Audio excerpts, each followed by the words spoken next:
Bot T20 tu dia orang baru guys. Saya tak tahu guys dia kaya tak. Saya rasa kalau orang-orang baru yang baru tumbuh ni selalunya memang dia akan geng-geng forex ni, dia akan ada seorang yang ke atas akan bagi, okey, aku bagi kau duit 1 juta ni, pandai-pandai lah kau promote forex dengan duit 1 juta tu. Faham tak? Macam tu.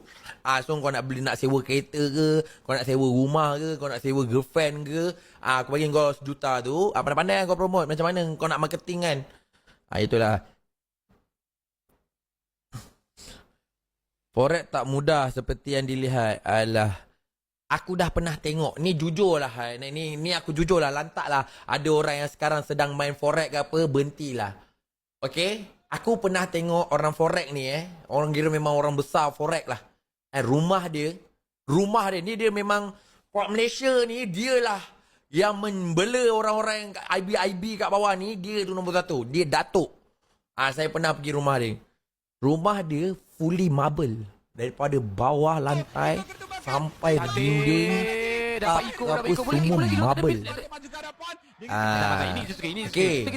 Siapa? Jangan terlalu appreciate, kena paksa tau. Nak tak boleh. Nanti kan aku kena saman kat dia aku cakap ni. Aku tak boleh lebih-lebih. Nanti aku kena saman dia cakap ni. Kalau korang tahu siapa, pisang aku.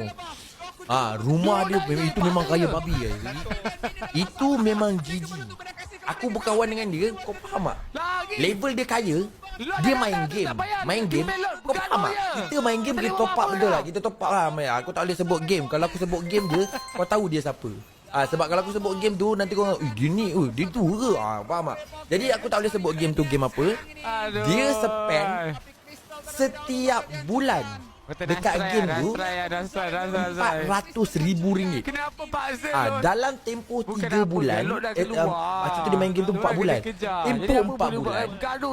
Dia main game tu, dia top up dekat game tu je 3 juta. 3 juta ringgit kata.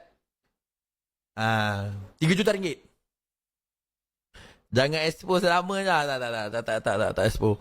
Dia main game je. Dia top up 3 juta. Itu memang kayu babi sumpah saya cakap. Itu memang deria lah. Master Ramen. Bukan. Master Ramen tu tak kaya mana pun. Apa pula Master Ramen pula. Dia top up game 3 juta. Dalam masa 4 bulan. Dia memang kaya. Yoni lagilah letak. Yoni tu kalau aku tak tolong dia, dia dah lama melingkup dah guys. Jujur saya cakap. Kalau dululah saya tak ambil dia kan, saya ajar dia macam mana nak grow kat stream ke apa, dia dah lama melingkup.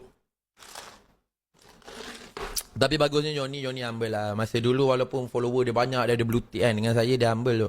Dia ni permulaan saya kenal Yoni lah. Dia memang jujur jumpa saya, dia kata dia nak belajar.